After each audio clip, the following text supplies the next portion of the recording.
So yesterday we have seen when an electron jumps from lower orbit to higher orbit, then it absorbs the energy, and when it comes from higher orbit to lower orbit, then it emits the energy. Okay? Based upon that formula, we will solve a question. The two questions are already solved in our book, so I am not explaining that. I am explaining a question from exercise, that is question number 2.13. What is the wavelength of light emitted when the electron in a hydrogen atom undergoes transition from an energy level n is equal to 4 to n is equal to 2. So 4 से 2 में आया, right? तो ni is equal to 4 और nf is equal to 2. Put in the formula.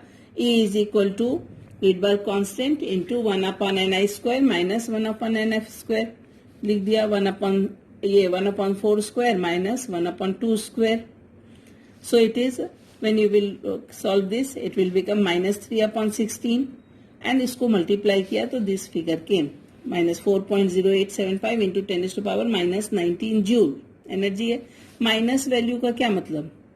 Negative sign means energy is emitted. ऊपर से नीचे आया तो energy is emitted या released.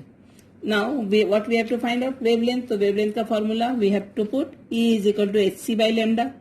So lambda is equal to hc by E. H value we know, C value we know, velocity of light, sorry speed of light, and E अभी हमने calculate कर लिया. अब तुम क्वेश्चन पूछोगे teacher minus sign क्यों नहीं रखा? तो माइनस साइन इसलिए नहीं लेंगे कि माइनस तो हमारे समझने के लिए कि energy is emitted, that will not be considered in the formula solution. So now I will divide 6.626 multiplied by 3 is equal to 19.878 into 10 raised to power minus 34 plus 8 यानी 28 minus 26 ना बेटा, हाँ, upon 4.0875 into 10 raised to power minus 19, let it be. So this divided by 19.878 divided by 4 कर दो, 4.0875 is equal to 4.863 into 10 raised to power. This will go up, so minus 26 plus 19, so 7. Minus 7, right? So this is our wavelength and this will be in meter. So this is the answer. In this way we have to solve the questions. And now we will come to dual behavior of matter. ठीक है? So what is dual behavior of matter? उसके पहले let me tell you what are the limitations of Bohr model. Yesterday it was asked in board question. So limitations तो होंगी, जब भी कोई चीज इन्वेंट होती है बाद में पता चलता है कि इसका थोड़ा पॉइंट नेगेटिव भी गया, यानी it could not explain.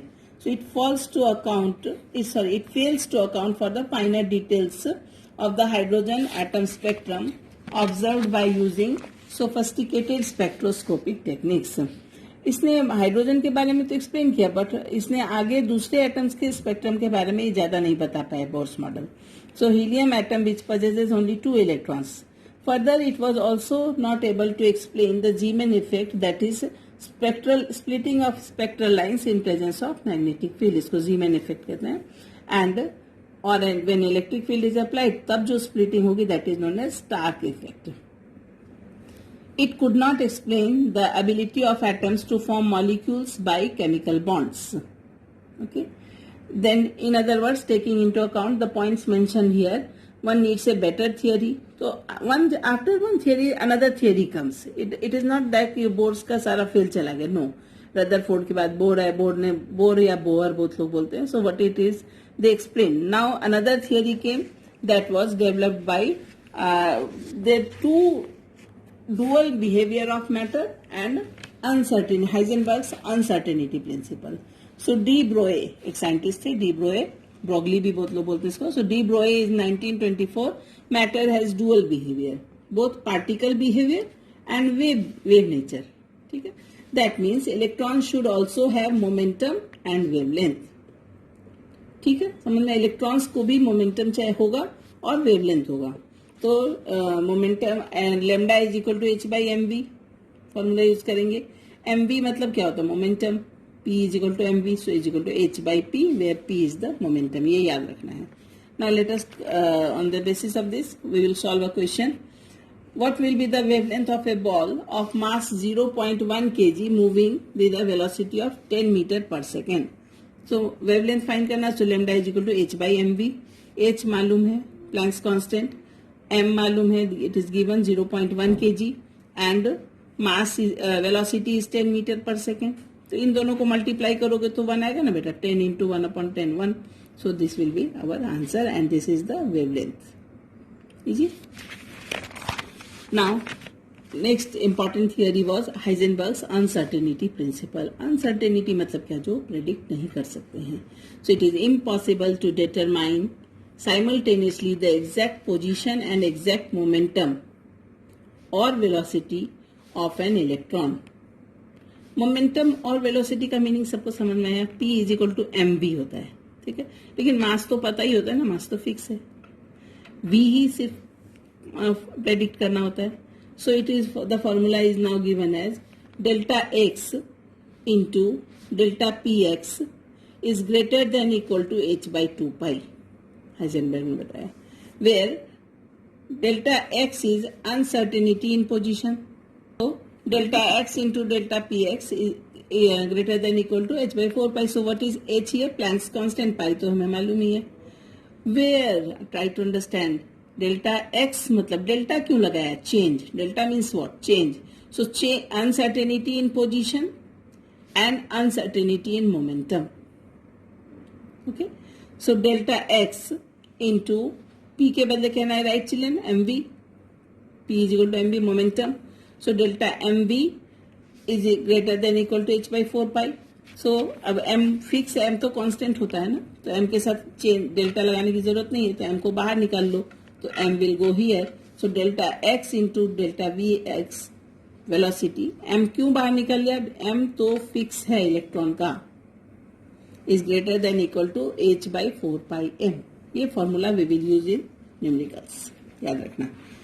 Then the effect of Heisenberg's uncertainty principle is significant only for motion of microscopic objects. अब यहाँ भी एक पंदे हैं.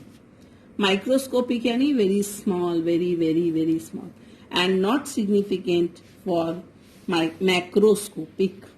बड़े ऑब्जेक्ट्स के लिए नहीं है. Like एक एग्जाम्पल दें, मास अगर 1 मिलीग्राम है, 1 milligram, you understand children, KG का 10/6 पार्ट. ओके, उसको भी इस मैक्रोस्कोपिक में काउंट करते हैं. समझ में आ गया? मैक्रो यानी बड़ा, this is big, so it 10⁻⁻6 kg में इसको कन्वर्ट कर लिया. Now same formula we will use, delta v into delta x is equal to h by 4 pi into m. Correct. So h मालूम है, 4 मालूम है, पाई मालूम है, m इज 10⁻⁻6 kg. kg में क्यों कन्वर्ट किया? यू नो, ऐसा यूनिट सभी रहेंगे. So when it is divided, it has become 0.527 into 10⁻⁻28 metre square second inverse. Okay, तो अगर तुम देखो 10⁻⁻28 यानी किसी चीज को 10 के ऊपर 28 जीरो से डिवाइड करना, it is very small figure. ठीक है, very small. Therefore, it is said that for macroscopic it is not applicable. ये कोई वैल्यू ही नहीं है, नेग्लिजिबल वैल्यू है. ओके, बट इलेक्ट्रॉन के केस में क्या होता है? इलेक्ट्रॉन का मास सबको मालूम है, याद आ गया, 9.1 इंटू 10⁻⁻31 kg. तो delta v into delta x is equal to h by 4 into pi into m.